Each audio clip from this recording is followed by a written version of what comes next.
Adversity is a word that lands heavy for most people. When we hear it, we think of pain, difficulties, and memories that never seem to let us go. For some, it's that job where our boss chopped away at our confidence day after day.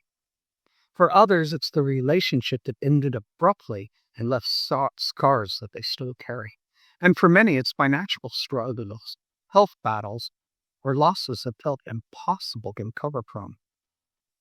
The interesting thing is how these events become more than just memories. They turn into a storyline that we retell so often that we begin to live inside it. We repeat the same phrases. That ruined my trust, or that setback kept me from success, or I never got the chances other people had. Each time we tell the story, we strengthen it, and eventually we identify so completely with it that we become the character of the victim. That identity begins to shape every choice we make, every belief we hold about what's possible. But here's the truth. Adversity does not have to define you. It can refine you. When you choose to see hardship as a material instead of a verdict, you change your position in the story. You stop being the one that life act upon and become the one shaping what becomes. What becomes. It's not about pretending pain wasn't real, and it's not about ignoring injustice. It's about recognizing that adversity is not just the wreckage of the past, it's also the workshop where the future is built. That's why perspective becomes everything, because in reality, no event carries meaning until you assign it. Think about that. Every challenge, every setback, every heartbreak is essentially neutral until you decide what it means to you. The victim interpretation always sounds the same: helplessness, resentment, and limitation. My last job crushed my spirit. That breakup destroyed me. The universe has stacked the odds against me. Those statements place all the power outside of you, but the architect asks different questions. What did that micromanaging boss teach me about the kind of leader I never want to be? What did that painful breakup reveal about my boundaries and my needs? What skills did I have to develop when the path wasn't handed to me? Suddenly healing is no longer an open wound. It becomes a workshop full of data, lessons, and insights. The story shifts, and when the story shifts, reality shifts. Here's where the practice of a narrative audit comes in. It's a simple but profound. It's simple and profound. Write down a challenging event, then write the way you've always told it. Read it out loud. Notice the energy. Does it sound like a victim story? If it does, take that same event and rewrite it. Begin each sentence with, the gift of this was blank, or this experience taught me blank. Yes, it may feel awkward or forced at first, but the repetition begins to rewire the pathways in your brain. Over time, you'll notice that what once triggered anger or despair now begins to spark recognition of strength.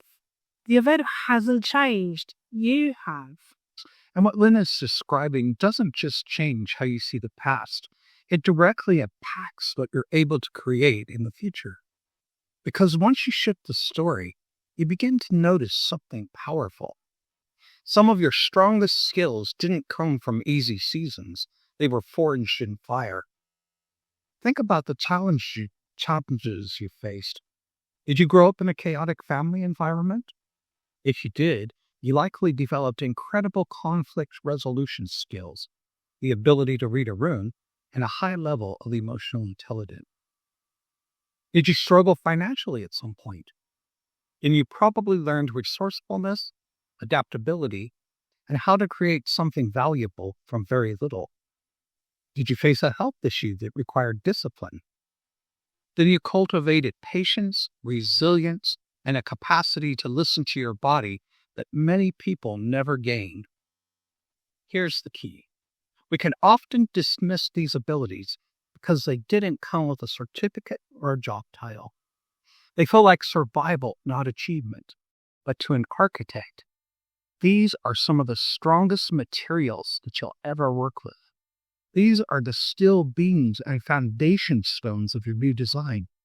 And once you recognize them, you stop seeing survival as just making it through. You start seeing it as training, as preparation for the very reality that you're about to create. And yet, even when people reframe their stories and reclaim their skills, something still weighs them down. It's resentment.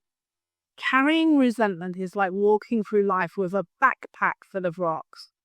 Each rock is an unresolved anger, a wound that hasn't been released. The tragedy is that those rocks drain your energy daily, but the person who gave them to you may not even be aware, or they may be off living their life completely unaffected. Forgiveness then becomes liberation, not because it excuses what happened, but because it frees you. Forgiveness is the conscious choice to say, I will no longer give my energy to carrying this weight. It doesn't mean you have to reconcile with the person, invite them back into your life, or condone their action. It means you are choosing to put the backpack down so you can move more freely. And we can't overlook self-forgiveness. For many, the heaviest rocks are not about others, but about themselves. They replay mistakes, regret missed opportunities, and criticize themselves endlessly. But you cannot build a stable foundation on self-condemnation. Forgiving yourself is not letting yourself off the hook. It's recognizing that you did the best you could with the awareness and tools you had at the time. When you release self-judgment, you create space to build with clarity and strength. Forgiveness, both of others and of yourself, cleared the plot of land so that new construction can finally begin. And this is where everything we've been talking about comes together. You've reframed your story, you've reclaimed your skills, and you put down the backpack of resentment. Now you're ready to pick up the tools of the architect. This is the stage where you move beyond surviving and start consciously designing your life. A good architect doesn't just throw bricks together randomly. They have blueprints. They have a vision. So what does your vision look like? Not vague ideas like I want to be happy, but tangible, specific outcomes. Maybe it's a life built on creative freedom. Maybe it's financial security paired with generosity. Maybe it's deep, authentic relationships. Whatever it is, put it into words so clear that you can almost walk through it in your imagination. Then, use the materials you gathered. Those survival-forged skills are not abstract concepts. They're real tools. Your ability to manage conflict, to adapt, to persist under pressure, these are bricks and beams. Your foundation is your mindset, rooted in perspective and forgiveness. With that foundation and those materials, you begin to build. And here's something to remember. Architects revise. Builders adapt. Sometimes a wall will need to be moved. Sometimes you'll discover a window needs to be bigger. That's not failure, it's refinement. Each adjustment is part of the creative process. A conscious creator doesn't demand perfection. They embrace iteration. You are the one holding the pen, drawing the design, revising when necessary, and always shaping something that reflects your vision. And when you step fully into that role, you realize something extraordinary. Your life is not a pre-written novel. You're not condemned to repeat the same chapters endlessly. You are the author, the editor, and the publisher. Yes, the early chapters may have been filled with adversity. They may have been intense, even heartbreaking at times. But those chapters were not the end. They were preparation. They provided the character development, the training ground, and the raw material. Now, with perspective, skill, recognition, and forgiveness, you are free to build. Your past doesn't have to be an anchor, it can be scaffolding. The question is no longer, why did this happen to me, but what will I create from this? And the answer can be as bold and beautiful as you're willing to imagine. That is the essence of moving from victim to architect. It's not about survival, it's about transformation. It's about declaring, I will use every lesson, every skill, every release of resentment as material for building a future that reflects who I choose to be. If today's talk has helped you see your story in a new light, I invite you to like the video, subscribe to the channel, and hit the bell so you'll be notified about future episodes. And if you know someone who's still carrying the weight of old chapters, share this with them. It might be the blueprint they've been waiting for. So until next time, think differently, dream boldly, and create consciously. I'm a quiet